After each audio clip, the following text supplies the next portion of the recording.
तो असेट्स में रिवैल्यूएशन करने के बाद वाली वैल्यूज़, और लाइबिलिटी में रिवैल्यूएशन करने के बाद वाली वैल्यूज़, वो तुम्हें क्वेश्चन में दिख जाएगा कि कितनी कैसे है। समझ में आया? सिंपल है। अभी आपको यहाँ पे इनकी लिखनी है कैपिटल या करंट अकाउंट का बैलेंस। ठीक है, ये ए बी और सी, ए बी और सी, ये कभी कभी होता है और कभी कभी नहीं होता। ये कहाँ से आएगा? ये आपने निकाला है, ये रहा, ये वाला बैलेंस आपको यहाँ लिखना है। समझ में आया? ठीक है, तो जो आपने पार्टनर्स कैपिटल और करंट बनाया, उसमें टू कैपिटल के जैसे करंट बनता है, वहाँ जो टू बैलेंस सीडी आता है वो आपको यहाँ पे लिखना है। ठीक है, कि जैसे ये ए की कैपिटल हो गई, ये बी की कैपिटल हो गई और ये सी की, ये कहाँ से आई? पार्टनर्स कैपिटल से, क्लोजिंग बैलेंस उनका, ये यहाँ पे आपको लिखना है। ठीक है, यहाँ पे नई वाली लाइबिलिटीज़ की वैल्यू आई गई। क्लियर? अब आपको हाँ करंट अकाउंट भी बनाते हो अगर आप, तो करंट अकाउंट का बैलेंस भी लिख दो यहाँ पे। ठीक है, अब आपने क्या करा था, यहाँ पे जो रिजर्व और वो थे पुरानी बैलेंस शीट में, ये देखो, ये जो यहाँ पे कहाँ गई वो बैलेंस शीट, हाँ ये वाले, ये जैसे ये बैलेंस शीट आपको क्वेश्चन में दी हुई रहेगी। ठीक है, ये वाली कैपिटल तो किसी काम की नहीं है। ठीक है, ये जो रिजर्व एंड सरप्लस और P&L थे, ये वाले, यहाँ पे आपको कुछ रिजर्व एंड सरप्लस दे रखे थे ना, ये वाले, ये तो आपने क्या कर दिए? बांट दिए। तो ये नई बैलेंस शीट से क्या हो जाएंगे? गायब हो जाएंगे। ये नई बैलेंस शीट में नहीं आएंगे, क्योंकि इनको तो आपने ये यहाँ बांट दिया ना, ये रहे, ये तो ख़त्म कर दिया आपने। और यहाँ पे अगर ये वाली चीज़ें भी है, ये वाली चीज़ें भी हैं, ये भी आपने क्या कर दिए? ये यहाँ पे बांट दिए ना, तो ये नई बैलेंस शीट से गायब हो जाएंगे। मतलब नई बैलेंस शीट अगर आप बना रहे हो तो यहाँ पे आप कोई रिजर्व P&L कुछ भी नहीं लिखोगे, क्योंकि वो तो बढ़ गए। समझ में आया?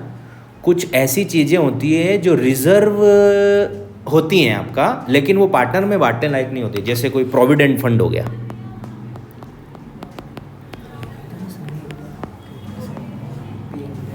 कौन सा फंड? प्रोविडेंट फंड, ये बांटने लायक नहीं होता है, ये एम्प्लॉयज़ के लिए होता है। अब क्या होता है ये मैं बाद में बता दूंगा आपको। ऐसी चीज़ें पार्टनर्स में डिवाइड होती ही नहीं है, तो वो तो आएगी। जो पार्टनर में बटे ही नहीं वो तो आएंगे ना। समझ में आया? तो लायबिलिटी साइड क्लियर हुई। लायबिलिटी साइड में आपको क्या करना है? सारी लायबिलिटी की नई वाली वैल्यू लिखनी है। कैपिटल आपको पार्टनर कैपिटल और करंट आपको करंट अकाउंट से देख के लिखना है, बस लायबिलिटी साइड खत्म। असेट साइड में सारी नई वाली वैल्यूज लिखनी है। समझ में आया? अब बचा कैश और बैंक।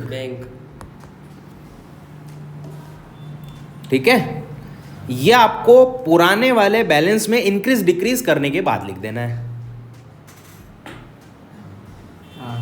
समझ में आया? ठीक है, इसमें आपको क्या प्लस करना है? अगर कोई पार्टनर, न्यू पार्टनर की कैपिटल प्लस करनी है आपको।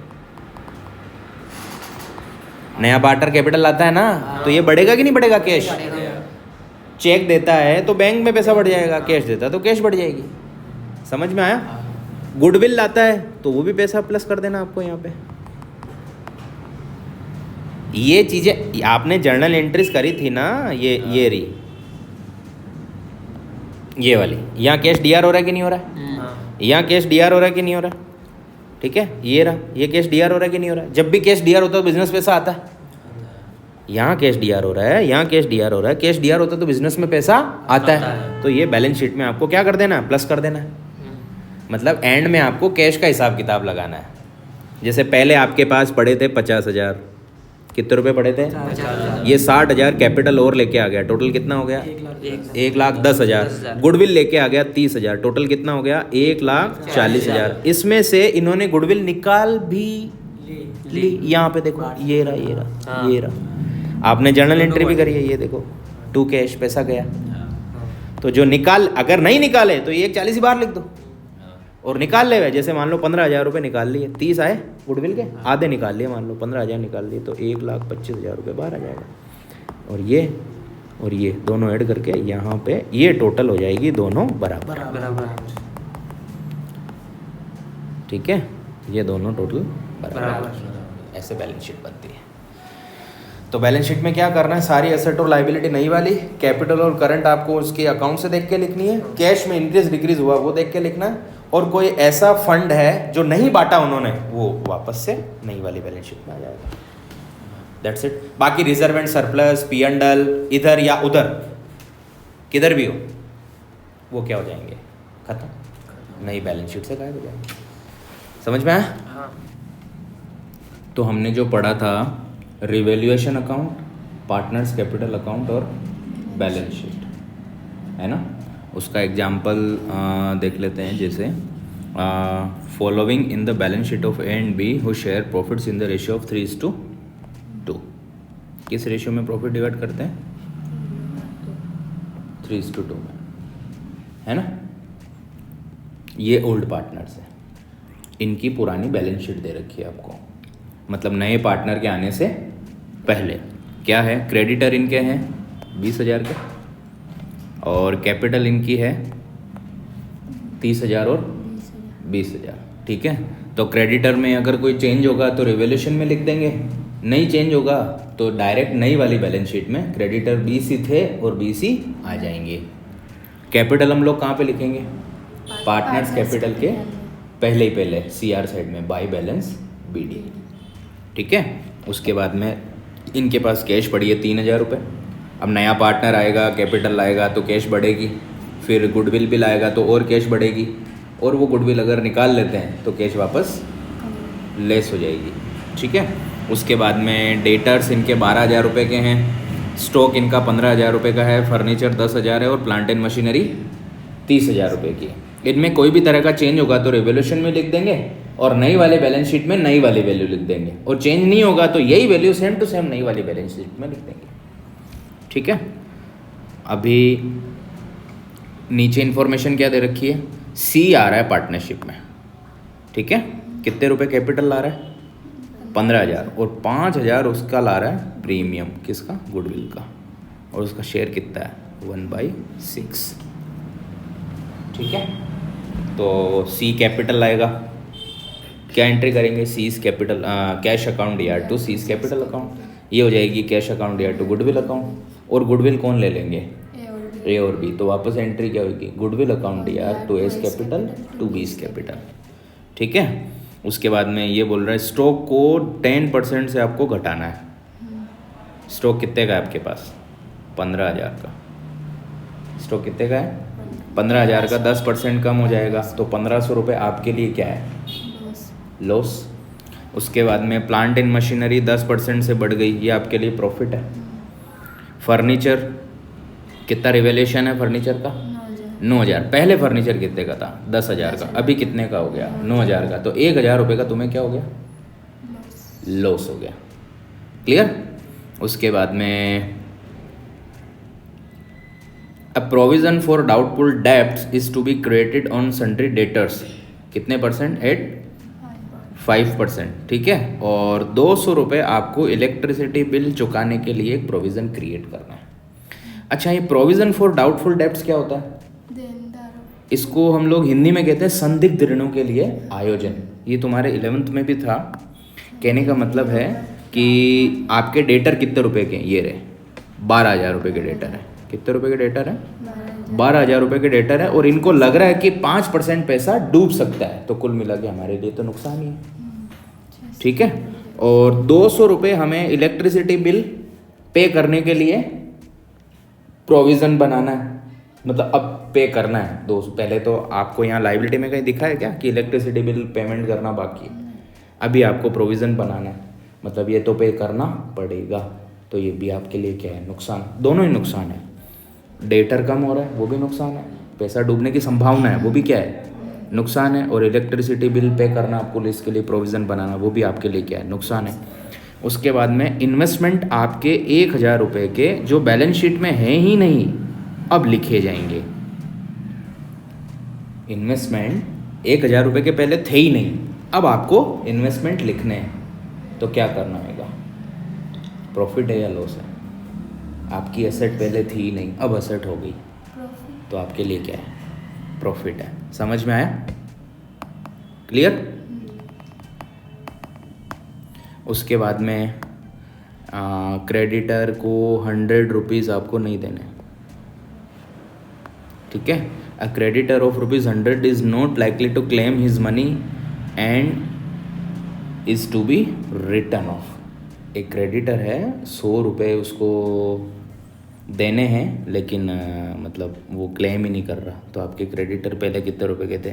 20,000 के, ठीक है? इस बार आ जाएंगे 19,900 के क्रेडिटर आ जाएंगे।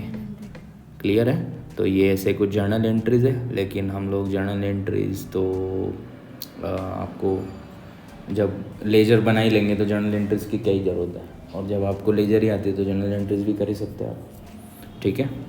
तो सॉल्यूशन करते हैं।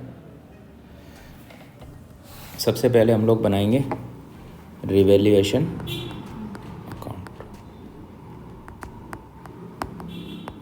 इसमें क्या आएगा? कुछ बढ़ गया, कुछ घट गया, क्या बढ़ा क्या घटा, सब आपको इसके अंदर लिखना है, ठीक है?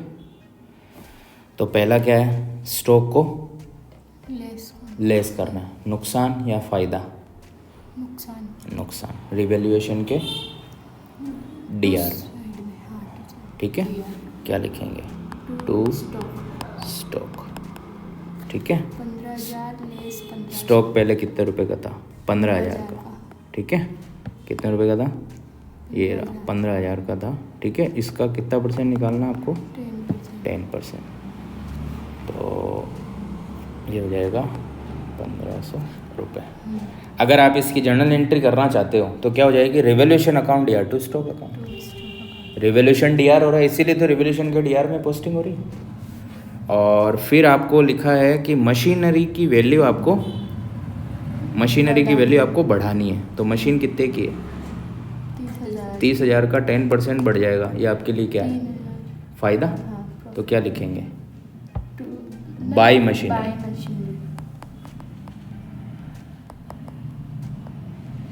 कितने रुपए? 3,000 रुपये। समझ में आया? उसके बाद में फर्नीचर की रिवैल्यूएशन करी और वो 9,000 रुपये का निकला फर्नीचर। पहले कितने का था फर्नीचर? ये रहा फर्नीचर कितने का था? 10,000। अभी कितने का हो गया? नुकसान फ़ायदा? नुकसान हो गया आपको। कितने रुपए का? 1,000 रुपये का। 1,000 रुपये का। तो यहाँ टू फर्नीचर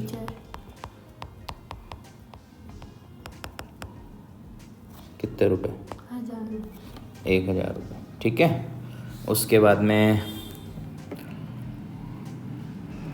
आपको एक प्रोविज़न क्रिएट करना है डेटर पे। कितने %?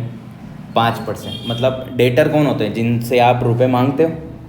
आपकी मार्केट के अंदर जो उधारी है जो आपको कवर करनी, कितने रुपए? 12,000 रुपये। उसका 5% 600 रुपये आपका क्या हो गया? नुकसान, ठीक है? तो इसको लिखेंगे टू प्रोविज़न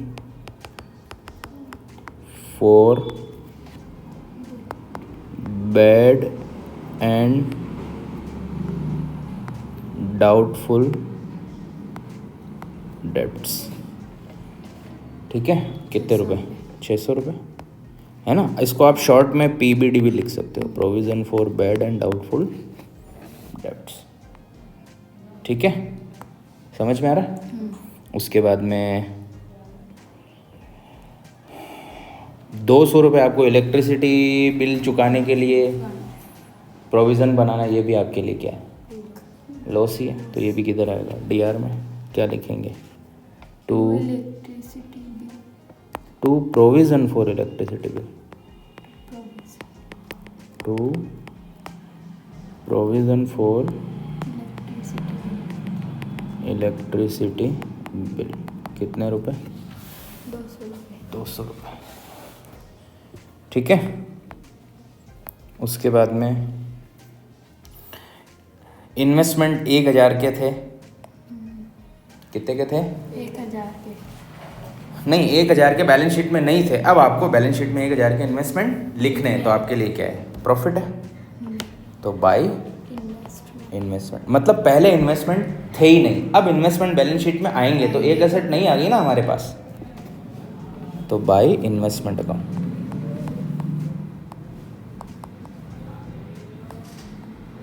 कितने रुपए, 1000 रुपये, ठीक है।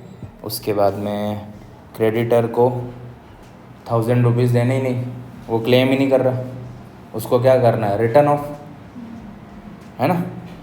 तो यहाँ क्या लिखेंगे, बाय क्रेडिटर, कितने रुपए, 100 रुपये, ठीक है। अब आपकी एसेट में और लायबिलिटी में किसी भी तरह का चेंज नहीं है, तो रिवैल्यूएशन हुआ हमारा ख़त्म। तो रिवैल्यूएशन में किधर साइड की टोटल ज़्यादा है पता करो, ये 1500, 1000, 2500, 600, 3100 और 3300 तो डीआर में, और सीआर में कितना, सीआर में 3000, 1000, 4100, तो सीआर की टोटल ज़्यादा है, कितना हो गया, 4100, ठीक है। बहुत सिंपल है, फ़ायदा है तो सीआर में लिखना है, घाटा है तो डीआर में, है ना। ये हो गया 4100, और 4100 में से कितना गया, 3300, तो 800 रुपये का इनको क्या हो गया, फ़ायदा हो गया, 800 रुपये का फ़ायदा हो, ये ए और बी में बटेगा। तो ए और बी इसको कहाँ लेके जाएंगे फ़ायदे को, अपनी कैपिटल में। तो यहाँ क्या लिखेंगे, 2 पार्टनर्स कैपिटल अकाउंट, ए और बी, इनका रेशियो क्या था,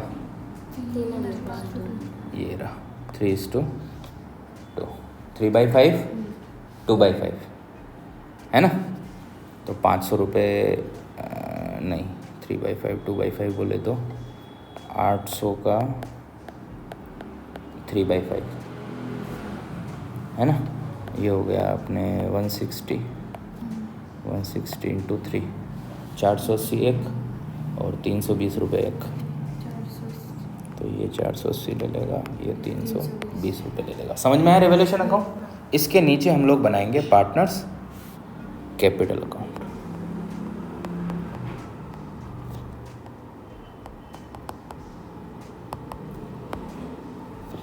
है ना।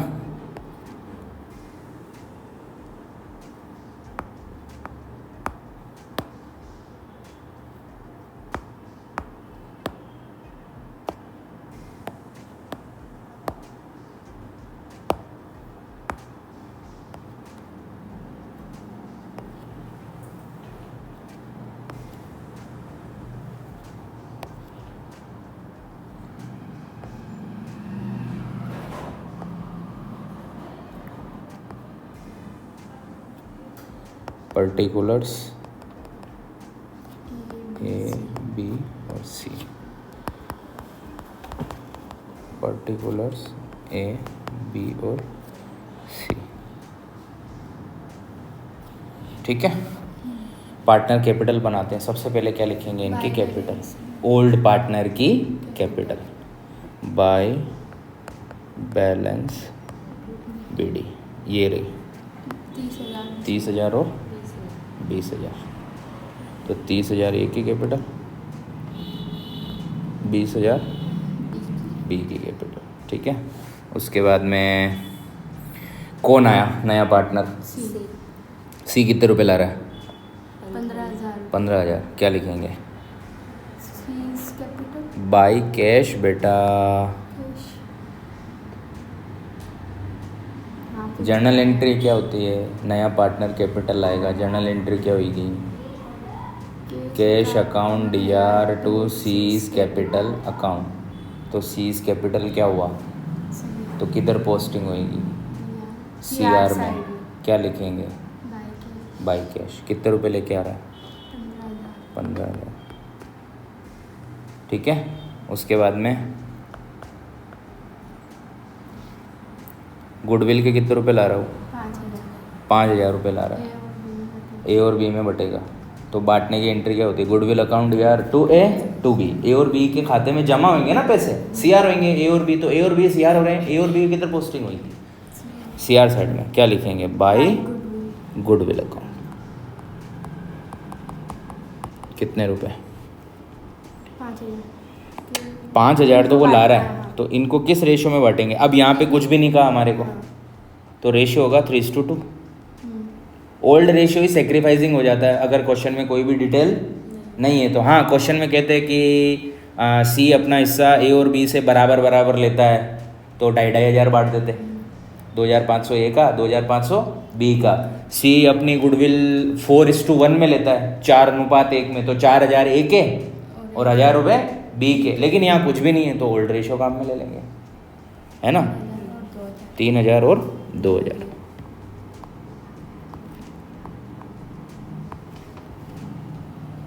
क्लियर? कैपिटल आ गई, पुरानी कैपिटल आ गई, गुडविल आ गई, ठीक है। अभी आपको पार्टनर कैपिटल से रिलेटेड कोई और इन्फॉर्मेशन नहीं है? अच्छा, अब जब भी हम लोग ये कैपिटल और गुडविल लिख देते हैं, उसके बाद बैलेंस शीट के अंदर हम लोग चेक करते हैं कि कुछ बांटना तो नहीं है ओल्ड पार्टनर्स में। यहाँ पे तुम्हें कोई P&L, reserve and surplus, liability side में ऐसा कुछ दिख रहा है क्या बांटने लायक? जनरल रिजर्व होता है तो बढ़ता है, P&L होता है तो बढ़ता है ओल्ड पार्टनर में, ओल्ड रेशियो में। यहाँ पे ऐसा कुछ भी नहीं है। और असेट साइड में भी ऐसा कोई खर्चा नहीं है जो पार्टनर में बांटना। और गुडविल भी कोई ओपन नहीं है। गुडविल अगर ओपन होती तो यहाँ ऐसे लिखा हुआ रहता गुडविल, जिसको हम क्या कर देते, बंद कर देते ओल्ड पार्टनर में, ओल्ड रेशियो में। क्लियर है? ठीक है, तो अभी अपना बैलेंस शीट का काम तो हुआ ख़त्म, है ना?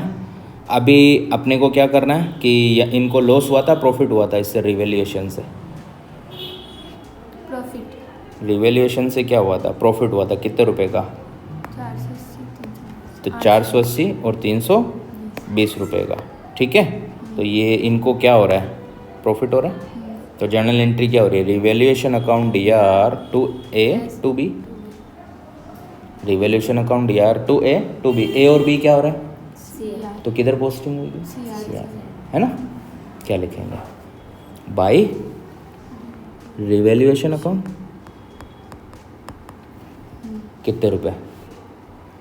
480 इसका, 320 इसका। क्लियर है? क्वेश्चन हमारा हुआ ख़त्म। पार्टनर्स की कैपिटल की टोटल लगा लो, ठीक है। ये सॉल्यूशन आपको यहाँ भी मिल जाएगा, सेम टू सेम। ये रहा, देखो, ये इनका बैलेंस आ गया, ये कैपिटल आ गई, ये आ गया, ये आ गया, ठीक है।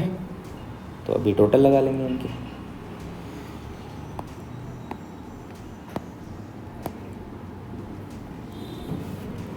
तीस 3 33,480, ये भी 33,480। इसमें से इधर कुछ घटाने लगा ही नहीं, तो यही क्या हो जाएगा? 2 बैलेंस CD 33,480, ठीक है। 20 तो 22,320 रुपये, 22,320, यहाँ भी 22,320। और C कितने रुपए लाया था कैपिटल के? 15,000। हालांकि गुडविल भी लाया था, ठीक है, लेकिन गुडविल तो A और B ने ले ली, तो इसके 15 ही थे और 15 ही रहेंगे। बस ये इनकी कैपिटल आ गई। ये कैपिटल कहाँ लिखेंगे अपन? बैलेंस शीट में। पहले 2 जनों की थी, ये देखो, ये देखो यहाँ पे पहले 2 की कैपिटल ही थी ना, इस बार 3 की आएगी। क्रेडिटर पहले कितने के थे? 20,000 के, इस बार 100 रुपये कम आएंगे। फ़ायदा हो गया था ना 100 रुपये का। कैश हमारे पास कितने रुपए थी? 3,000, ये इस बार 23,000 हो जाएगी। ये 15,000 ये कैपिटल लाया और 5,000 गुडविल लाया। नया पार्टनर 20,000 रुपये लेके आया ना, तो 3,000 पहले थे, 20,000 और आ गए, 23,000। डेटर में हमें 5% डूबने की संभावना है, 600 रुपये, तो 11,400। और स्टॉक हमारा कितना हो गया? 15,000 था, 1,500 रुपये कम हो गया। स्टॉक रिड्यूस करा था ना अपन ने, ये रहा, तो 13,500। और फर्नीचर 10,000 का था, जो 9,000 का आएगा, 1,000 रुपये कम हो गया था फर्नीचर। प्लांट एंड मशीनरी बढ़ गई थी हमारी 3,000 रुपये और, तो 33,000। और एक इन्वेस्टमेंट पहले थे ही नहीं, अब होंगे, तो बैलेंस शीट बना लेंगे आप लोग।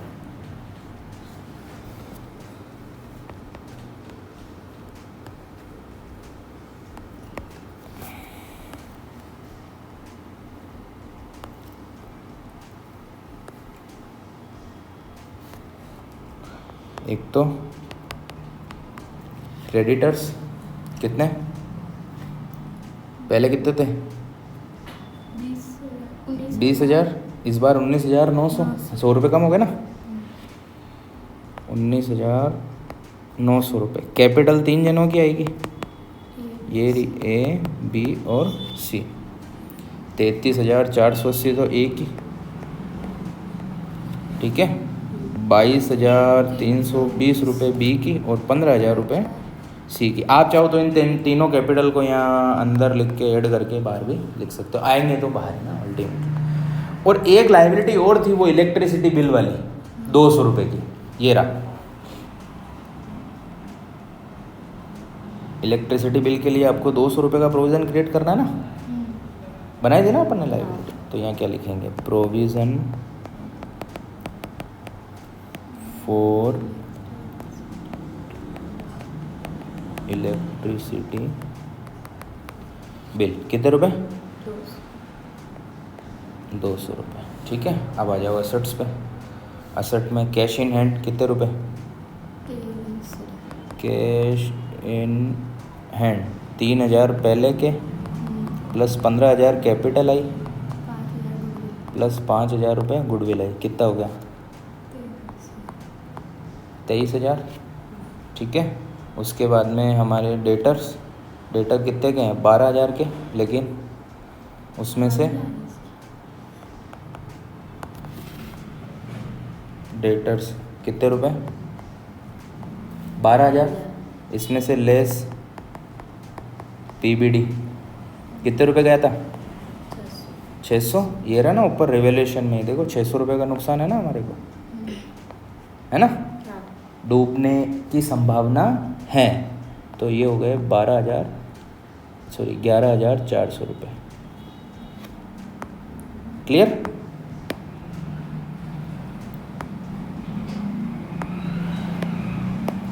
ये इसको अपन कर देते हैं 11,400,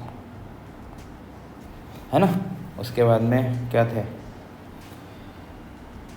स्टॉक घट गया था 1,500 रुपये से,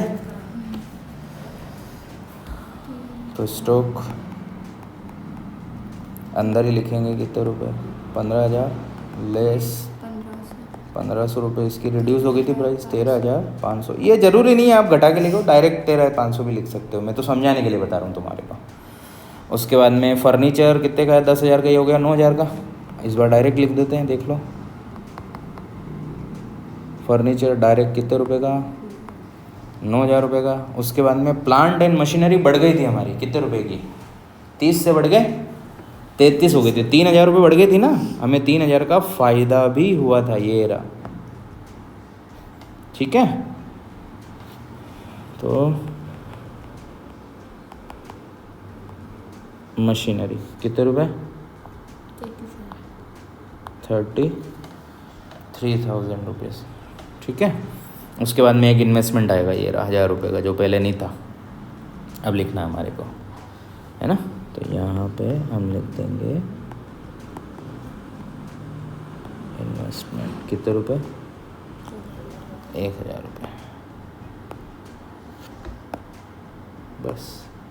ये हमारी बैलेंस शीट बराबर आ जानी चाहिए, है ना। तो पहले क्रेडिट साइड की टोटल लगा लेते हैं। क्रेडिट क्या मतलब? असेट साइड की, क्रेडिट नहीं होता, असेट साइड। 23,000 रुपये ये, प्लस 11,400, प्लस 13,500, प्लस 9,000, प्लस 33,000 रुपये ये, और प्लस 1,000 रुपये ये इन्वेस्टमेंट, 90,900, ठीक है। अब इधर 19,900 क्रेडिटर के, और 33,480 रुपये ये, 22,320 रुपये ये, 15,000 रुपये ये, और 200 रुपये ये, 90,900। समझ में आया? तो पहले रिवैल्यूएशन में हम लोग क्या लिखेंगे? इंक्रीज डिक्रीज असेट और लायबिलिटी में, लॉस या प्रॉफिट जो भी हो। उसके बाद में पार्टनर कैपिटल ऐसे बनाता है ना। और बैलेंस शीट में सारी नई वाली वैल्यूज़ लिख देंगे।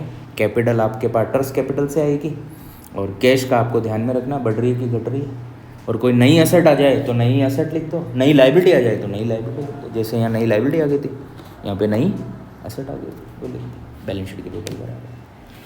क्लियर है? ठीक है।